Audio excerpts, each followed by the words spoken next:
And welcome back. We have with us on set Dr. Leopold Perriott, who's the Director General of the Statistical Institute of Belize. And we have joining him as well, we have Tisa Grant, who's the Liaison Officer for the United Nations Population Fund, and Miriam Willoughby, who is the Manager of Census and Surveys. Good morning, guys. Good morning. Hello to you. So let's talk a little bit of surveys. It's a way for us to keep account of ourselves. Could you talk to us about, first, the importance of this exercise of having a survey for our country? You're talking about the census. The census, sorry. The census, yeah. It's important. It's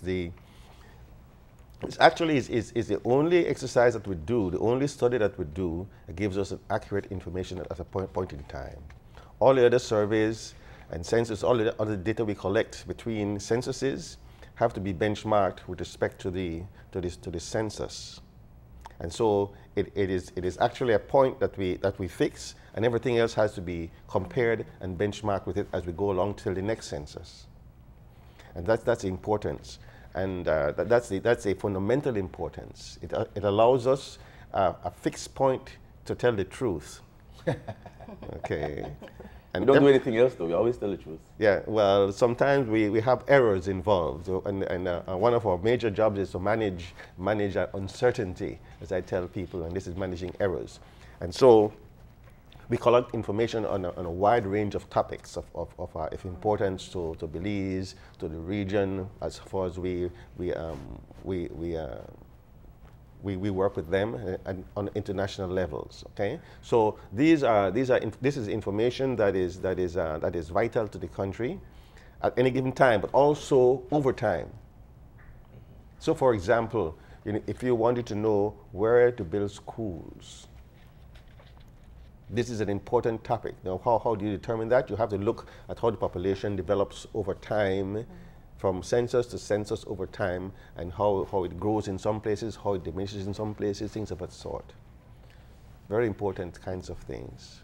Now, in looking at the census, how long have we been doing it as a country, and how has the process and structure of the census changed over time, if any at all? Actually, the first census was recorded in 1816, so wow. That's over 200 years ago this thing started. But obviously a lot has changed. Back then it was merely a count of the population then. But since the 1960s it has become more standardized, and we've been doing it every 10 years since then, and we plan on continue to doing it in that manner moving forward. But it gives you it's a very costly expense undertaking, and so that's why it's not done, at least in developing countries, more often than that. You'll find, like in the US and Canada, they do it every 5 years. But here and in most smaller countries, you'll find the census being done every 10 years.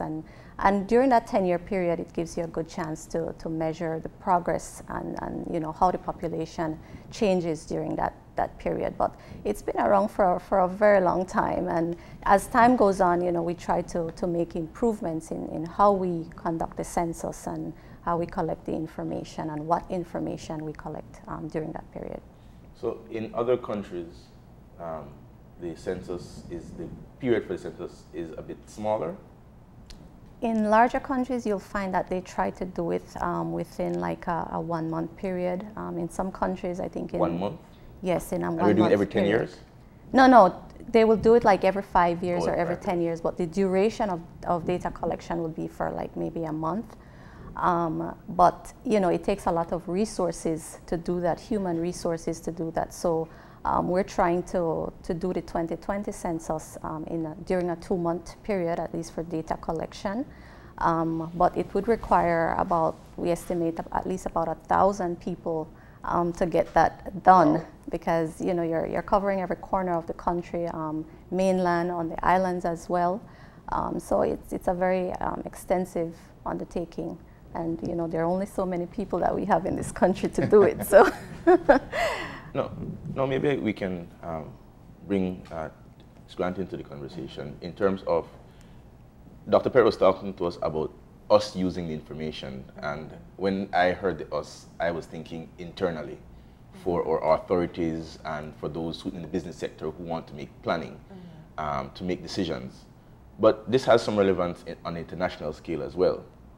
In order to register Belize and where we are, could you talk to us about the international perspective and what the census does in terms of putting us on the world map? Well, specific to my agency, the United Nations Population Fund, a core part of our mandate is actually supporting countries in producing quality census data for development and helping them to use that data to inform policies, programs, advocacy. And so for us, that technical support is provided in many ways. We can support with providing, say, maybe chief technical advisors to accompany the census process. We can support with technical communication and advocacy. There could be support with analysis, dissemination of the data. So there's a wide array of support that UNFPA as an agency provides to census work. That's a core area of our work in comparison to other UN agencies. In terms of the Belize's comparability to other countries because of the census, I would like to invite SIB to speak more on this, because the census for Belize actually has some core questions that would be common to the CARICOM region, which would allow for comparability in our Caribbean region. And this was an area where UNFPA had supported as well, supported SIB in participating in that dialogue with CARICOM. So I would like for Dr. Perriott or Mrs. Willoughby to speak further on that, because it is an important question that you asked. Sure. Okay, go ahead. Yeah, sure. We have put together a set of core topics that have to be addressed by the census. And implicit in that is a set of core questions. CARICOM has, and we've had long discussions about this with our partners in CARICOM, of what questions would form a core. And so it's about 80% or so of the questions basically are in fact core questions that have been agreed upon. And then of course that gives us a latitude to tailor to some of our specific kinds of needs. No? But the idea is to have a set of core questions so we can report on a set of core indicators and have uniformity across the region. That's a general idea. So we can compare. So some of the core topics, just to give you some idea, would be like educational attainment, economic activity. So we have to make sure that within the region we're using the same definitions. How do we define those things so that you're able to compare regionally as well as internationally? Yeah, those would be two of the main. It's a standardization. It's a standardization. And that's with respect to the region. In the broader international sense, this is census data for development. So the data that is captured from the census actually helps to respond to the Sustainable Development Goals and other development commitments that Belize has made regionally and internationally. Okay. How, Dr. Perriott, do we balance? Because there's a human element in each survey, and the longer the survey, the more disengaged the person participating in the questionnaire for the census can be. How do you balance off the length of the questionnaire, of the questions that you ask, and how do you choose which specific questions to ask, which might not be the core questions, like how many people live in the house, etc., etc. How do you choose which questions to ask? Well, first of all, we have to take out anything that we don't think that is particularly useful. There's a big debate. This is very contentious issue. Very contentious issues. We have instituted a national a census advisory committee, consisting of stakeholders from across the country, including our international partners, and we debate very strongly on all issues, and people have a chance to put their input into what questions they would like, and invariably they're very ambitious. Can you give us well, at least one example of maybe a question that? What are nice questions that they ask that we might not be able to handle? You mean core question? Yeah, no, not core question from our interviewers, from our. Income is always a difficult question, and there is a section on income in census questionnaire. But naturally, you know, people are reluctant to tell you exactly, you know, how much money they make because they're afraid of taxation. You know, that we're going to share this information with GST or whoever, and you know, but it shouldn't be that way. You know, for income, we're trying to look at you know, how much you're earning relative to the occupation that you're doing, not necessarily, you know, you as an individual, but as in terms of groupings, right? So, but that's always a very difficult question to ask, but we have to include it if we want to do deeper analysis. Very often you'll find that people have specific, they have specific interests. So for example, agriculture, they are in the business of agriculture, and they would like to see maybe 10 questions. We can afford only 3 questions. Okay, so which ones do you take out? Well, they have to advise us, which give us a priority, which ones is absolutely essential to be left in. But invariably what we find is that agencies have lots of questions. And that isn't the difficult part. The difficult part is deciding top 2 or 3 that we can afford. Invariably, the questionnaire gets very, very long. This, of course, is a problem with respect to our respondents. It gets really tiresome. Yes. It's really fatiguing to do some of these things sometimes. That's always an issue. And so we have to make up our minds, you know, do we keep the questionnaire to occupy 2 hours of somebody's time? Or would we squeeze an hour, 2.5 hours in? You know, that kind of thing, we have to look at it. In most cases, you try to use the census as your benchmark, and then you can have surveys that you know, you could get into more details about that particular topic, but at least you'd want to use the census. And that's why you try to limit the amount of questions, but you also want to make sure that you get the information to have a good benchmark or baseline data. And as well, there are some questions that are very sensitive that you cannot necessarily put into a census without having the necessary technical people on the ground to support after you've asked those questions. For example, questions related to mental health. You cannot ask questions like that very easily without having that psychosocial support readily available in the event you trigger something in a person. So those are not the types of questions that you can readily put into a census. And those are some of the contentious ones that for which there was debate back and forth as to, you know, people were fighting for this to be placed in there. Not that it's not important, but all things have to be considered. You know, one of the things about Belizeans, we like to hear about other people, but we don't like to give information about ourselves. Could you talk to us about, we're at the launch, and this is a campaign to sensitize the public. Could you talk to us about buying from the public, and how do you assure them of some of the fears that they might have in terms of confidentiality or in terms of accuracy after it's finished? How do you satisfy the public in relation to those 2 things, confidentiality and accuracy? Well, first of all, it's a matter of training. We need to train the people or field staff very, very carefully. And our entire operation is governed by the SIB Act of 2006. And it states very clearly what we can do with information in there. And so from the training session, people have to be sensitized that whatever they come across in households or in the street or whatever, as long as you're working for SIB, this is confidential information. It cannot be released, and you have to sign an oath of confidentiality. And it has teeth. For example, what's the teeth? The teeth, they can be fined or put into jail if convicted. Okay. Wow. So there are consequences, and this is not an issue just for the census. This is an issue for the rest of their lives. It binds people for the rest of their lives, prohibiting them from releasing information. That's the first thing. Okay.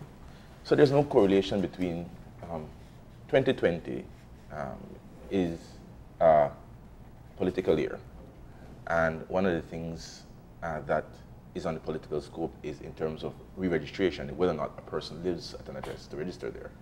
Surely if it is that the census is saying that in this area there are only 4,000 people, but registered there electorally is 5,000, isn't there some correlation or overlapping that the authorities over election boundaries can say, well, there's something off in terms of a registration process? I'm asking that because we're talking about confidentiality, but there must be some leakage, or some, leakage is a bad word, but there must be some overlap and an indicator where things are actually accurate or inaccurate, and therefore responses by the authorities. We are prohibited by our act from releasing any personal information on persons or on businesses. So we can't release people's names, their telephone numbers, their addresses, things of that sort, okay? We could tell them that here what happens. This is, if we have questions in the questionnaire that address people's voting status, we can tell them that there are so many people in this particular area. And those we're telling them that their records are incorrect. That's basically what we're telling them. Okay. Now, Belize does not have a Data Protection Act, so there's no law in Belize that protects personal information being passed between agencies, as far as I'm aware. And until that comes into effect, and I hope it will at some point, we need to, at least SIB has to proceed along according to its own act. And so that information is not available. Now, the survey is voluntary. You can choose not to participate, is that so? It is not voluntary. It's not voluntary? No. So what is the process when somebody comes to my house and I really don't feel, I feel like it's a religious group coming, and I say, you know what, I'm just not up to it this morning. What are my options as a citizen? Well, you want to address that one? Well, we go through several levels. So the interviewer will come to your house and you don't want to participate. You know, you'll have somebody else at a more senior level come, like supervisor, and they'll go through the process and explain what the importance of the census is. And then if you still don't want to participate, then you'll see someone else trying to, we go through, trying to convince people of and the importance of it, the purpose of it. That usually helps, but in cases where it doesn't, then you'll receive a letter outlining what if you don't participate, these are the consequences, and we will quote the part of the SIB Act that states, every person should respond to this, and then worst case scenario would be, it becomes a court issue, but we really don't want to go there. The last census we did issue some what we call refusal letters, and usually when people see that, then they'll say, all right, then I'll participate. We didn't have to take anybody to court last time, but we do have the option of doing that. But before we jump there, we try to to use the measure of persuasion, and it works. I think it starts even before we walk to the person's door.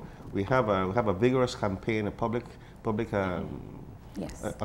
Relations campaign, and I think we try very, very, very ardently to get the information across that this is an important issue. There are some consequences if you refuse, but please don't. Please cooperate. That kind of thing. We're in all of this together. We have a public relations campaign.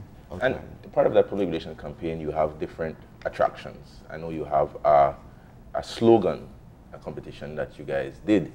Could you talk to us about the slogan competition a little, and what the results were and the energy that comes from that? We had quite a bit of entries actually for our slogan. 59 entries were submitted. As compared to how many last year? Oh, I wouldn't. Last time. It's like we had a talk, I should have that information, but a lot of numbers. It's definitely it's a lot an increase. more. It's a lot more than we had last year, and we had some really good entries, and trying to select one was very difficult. But the main thing is we wanted to make sure that it was simple, it was easy to remember. And we finally selected Count Me In, which is really, really, it's the purpose of the census.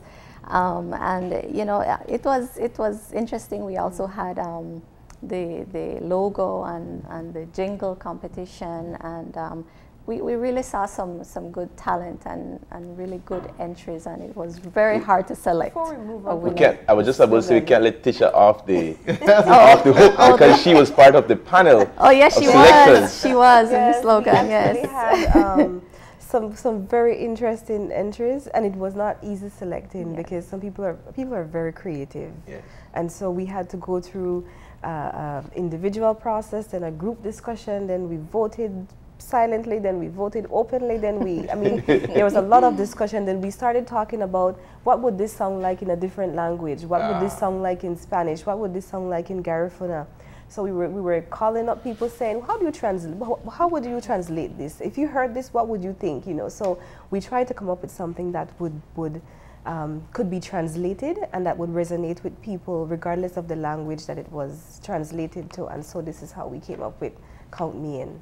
I want to put you on the spot and ask you. Yes, sure, Count Me In one. But was there another one, probably a second runner, a first runner-up, that you said, man, this is just really good, that probably you would have voted had not Count Me In been? I cannot recall off the top of my head because we did have several that we debated about, but I know that there was another contest online which I did not participate in. The slogans were posted on the social media pages, Facebook, and for the SIB. So there was a competition for who got the most likes, and there was a winner for that. Which is separate from the... Which is separate from the actual winner of the Count Me In. The people's choice as compared to the authorities' choice. Exactly. So there was a people's choice. So the person who came up with the Count Me In was, let me see here. Pat. I'm trying because I don't remember the name. Because at the time we were judging, we did not have names. It was a totally anonymous process. So it wasn't possible for us to look at a name and say, oh, this is a friend of mine, let me select this. It was totally anonymous. So I did not learn the name of the winning person until it was launched yesterday. I believe it's Ronaldo Cocom from San Ignacio. Yes. And then the people's choice was Vaniri Pat. Yeah. And she actually won something. Yes, an Amazon Kindle Fire. So yeah. Wow. Yeah. The logo, and I know each one of these components of the public relations campaign bring a different dimension to a buy-in from the public. What from the logo you think adds to allowing people to join in and associate or affiliate themselves with the process? Well, there we are. Yeah. When I was in the logo panel, choosing the logo, and you know, we wanted to make it as simple as possible, and you can't miss the 2020 in there. No, you can't. Which is the whole point of the census. And then if you look closely at it, you know, you'll see the persons in there. So you know, the message is that this is a population and housing census. So. And then again, we wanted to make sure that, you know, the colors, you know, and these were not the original colors. It was cleaned up a bit, but this was the concept that was put in by the person that eventually won. And it was very difficult. We really had some good entries too. I think we had narrowed it down to like 3. But this one stood out because, you know, the 2020 was so, you know, bold, and that's the message that we wanted people to know, that this is the 2020 census. So the determining factor for the selection committee, what were they looking for? Something playful, something something that you can, you know, if you put it on a letterhead, you know, it's not too small. If you put it on a banner, you know, you don't lose the meaning or the look behind it. So it had to be pretty versatile, and not all of them were, and that's why, you know, we narrowed it down to this one. So it had to be a versatile logo. I also like the color, because it can be branded, the census can be branded by a color. So it's a color scheme that you can put in your T-shirts, or you can put in your, you know, on your vehicles or whatever. As you see the color, you say, aha, census 2020. During yesterday's launch, there was a very beautiful narrative around the logo and about how it, you know, the messaging behind it, and I mean, it would be good to get a whole. It was very long, so I cannot. You can't even summarize it. But it was basically talking about the symbolism of the color green and how it's fresh and it represents health and fertility and you know, and you know, and the meaning of the green. It talked about how it was it sent a serious enough message, but something that would be able to resonate with people and that they would be able to appreciate and feel a sense of ownership of. So there was a great narrative around it. And because the census is all inclusive, you'll also notice, you know, you have the woman, the child, the man, you know, so all that was taken into consideration. And the elderly. And the elderly, yes, so it's all inclusive, so that message had to be sent as well. And that could be interpreted as elderly or disabled, you know, it's inclusive. Yeah, it's inclusive. Now, there's another component, which, as you spoke about, was the jingle. And we had KTV remix quality judges on the panel. Could you talk to us about that medium and what the entries were like and what the final selected winner was? There were not too many. There are not too many entries for this one. This one is probably a more difficult one to come up with. But the particular one that was chosen stood out as Z1. It was in a category by itself, and so it was fairly easy. To my mind, it's fairly easy operation to choose that particular one. I was a bit nervous before I got into the selection process that maybe we wouldn't find one that we could we might have to make up one ourselves, which would be terrible. Who was the winner? Who was it? Oh goodness. The winner was Mr. Sylvian Neal from Melmopan. But there was a People's Choice as well. All of these competitions had a People's Choice, right? And who was the People's Choice with the jingle? It was Jevon Sanker. And he also won a Kindle Fire. Yes, he did. For all three categories, they won a Kindle Fire. Okay, so we had the launch already, and we've already moved on in terms of we have a logo, we have a slogan, we have a jingle. What's next in terms of activities and for this process? Well, I think first of all we need to initiate our census webpage, get all of this stuff in front of the public in a very useful way. But currently we are undertaking several projects. We're doing a project of mapping the entire country. What does that mean? That means we want to be able to have our interviewers find where people live. We need to obtain the geographic location of each and every dwelling in the country, so that we can tell. It's also the location and the picture. So we're going high tech. and that was one of the things I was curious about in terms of. I know one of the things this year is that you guys have said that there are several innovations that you want to incorporate in the census this year. Talk to us about innovations. That gets people excited. The geographic issue is an extremely important innovation in my mind. It allows us to identify by coordinates each household in the country. And what that means is that if we're talking about poverty, we can tell you poverty to whatever level of disaggregation you require. So we can take poverty at a block level, because we'll have the address of each and every person. If you want to talk about education, want to talk about any issue, we can disseminate it as long as we have the geographic information at whatever level. If you want to decide how to draw a boundary for a town, it can be done because we have the location of each and every person. Wow. The household, this is correct. That's going to be interesting when we look down south. Very, very interesting, I tell you. With the Maya land rights case. Oh, yeah. And the boundaries there. But when that was only one of the innovations. One of the innovations. Okay. I'm told as well that there's also some innovation in the way that you collect the data, that it will be collected now in a different way. Could you talk to us about that aspect? Yes, in the last census, we were still using paper. So as you could imagine, you know, we had stocks and stocks of paper to deal with and time to process it. But for 2020, we plan to use tablets. We've been using tablets since 2015, and it has been working out fairly well. It is a significant investment, though, because we're planning to have, as I mentioned, about 1,000 people in the field. So we need 1,000 tablets, basically, or more. Need backups too. Sorry? You need backups too. Yes, and we need backups. So we're looking at about 1,200 or so tablets in reality. But you know, the time that it saves in terms of data processing, it's worth the investment. So it has worked well. So we plan to utilize that as well for the census. The collection of the information using tablets, will it be real-time collation? Yes. So as soon as the interview is finished from a household, they have to sync that data. We get it at HQ.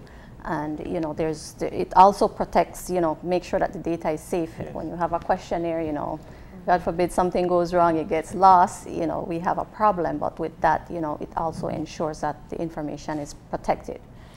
One important thing also that we have to mention is that the tablet isn't just a replacement for the paper.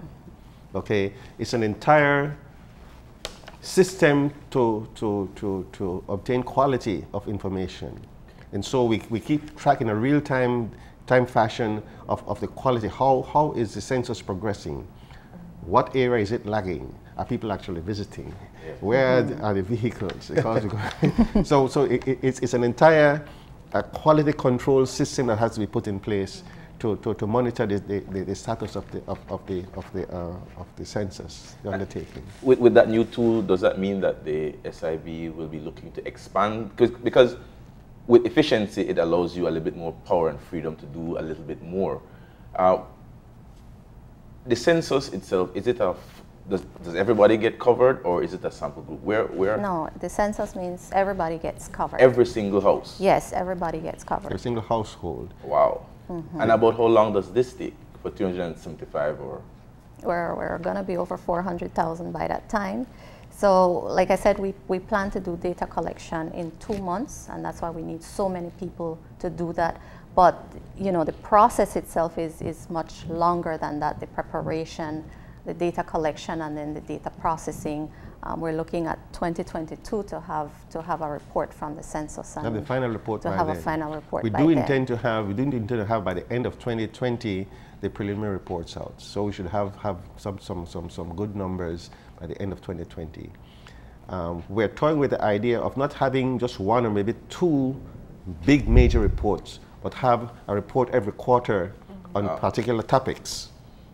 And that's the idea. So we might take health in one quarter. We're going to deal with health, and then we're going to deal with education. Then we're going to deal with whatever it is along the way. That's the way we are thinking of handling it this time around. I think for people to appreciate how monumental this task is, I think it's important to say how long ago this process started, which was 2016. So even the current census started. So even though the launch happened yesterday, the process the planning actually started in 2016. And there has been work happening since 2016. What is some of that background work leading up to the launch? There are issues. Pre-season, so to speak. There are issues with their legal issues have to be looked at. We have to go through a process of sensitizing government and the ministers of how this thing is going to operate. There are issues we will have to adjust. The census regulation has to be looked at, because we're changing some of the procedures. Some of our personnel are changing. Their job descriptions are changing, and this has to be reflected in the law. These are internal changes. Well, if we decide that we're not going to be using a coder in the field, this has to be reflected in the law. Okay. It's going to be an editor, and then what does the editor do? And this has to be reflected. So these are some of the kind of things, and that's the first thing. And then what we had to do also, we had to get a strong foundation and put in place a National Sensory Advisory Committee. In other words, this is a committee, it's an advisory committee that advises the SIB on various topics, whatever it is, topics, questions, methodology, whatever the issue is, and these are comprised of the stakeholders. Our good friend here, Ministry of Health, whatever, and we have 17 people on this committee that had to be established, and we had to inaugurate that. There's a lot of these. You don't think of these things, but these things are important in the final analysis to get the process up and going properly, and to establish. We had to very quickly begin to work at publicity. You know what, speaking of publicity, one of the things looking at your public awareness campaign is one of the components that you have in there is community outreach. What specifically is the community outreach projects that you have in relation to your public relations campaign? Well, you have certain communities that may not have access to mainstream media. So while we put out our advertisement and all that, you'll have certain areas that don't have access to that. So then you have to have persons go out there and literally meet with the community leaders, with the persons that are living there, and explain the purpose of the census, when it will happen, and what we need from them. So that's what we intend to do to selected areas. We have, like, the Mennonite communities up north, down south, that we have some areas that are very isolated and remote, that we have to actually send bodies in there to do the outreach. And then there is also stakeholder consultations, because this has started from last year. Yeah, I mean, the consultation, you're looking at public sector, private sector, international agencies, diplomatic corps, NGOs, and the media.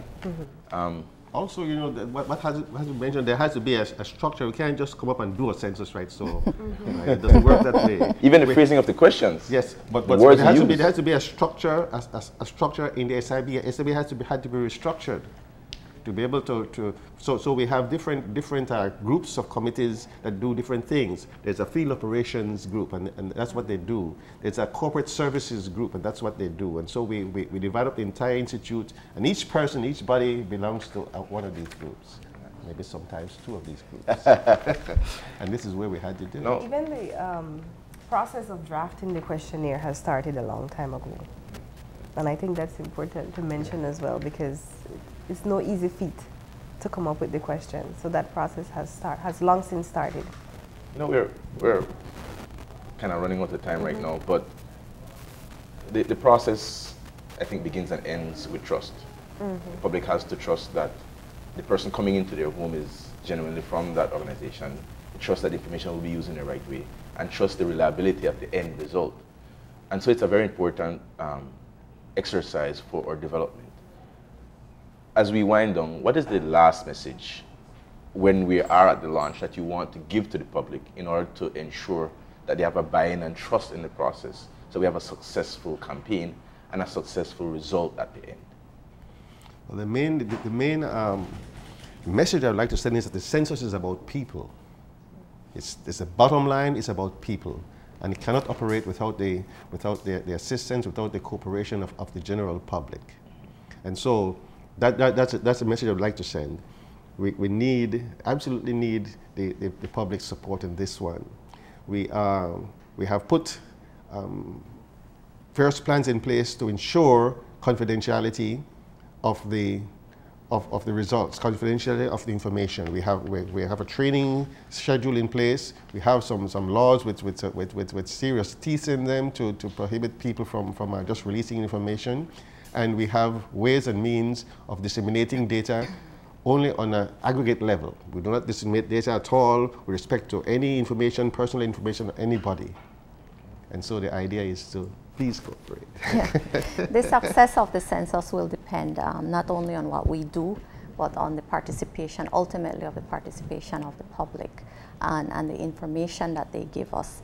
We can have a very well-designed questionnaire, but if people don't give us the information that we need, then it will be a failure. So again, we ask for support, and we want to assure people that their information is kept confidential. We only release information at a very aggregated level, so nobody will know your business, because that's the, like that's the bottom line, that people privacy. are always, it's private. So you can rest assured of that, because that's always the reluctance, why do you need so much information about me, and who will see it?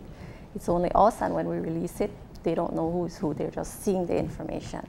So. And Tisha, from the UNFPA perspective, yes. Well, the data collected is very important, and people need to understand that they count and they matter. And if they don't participate, it's going to be difficult to make decisions that will benefit people later on.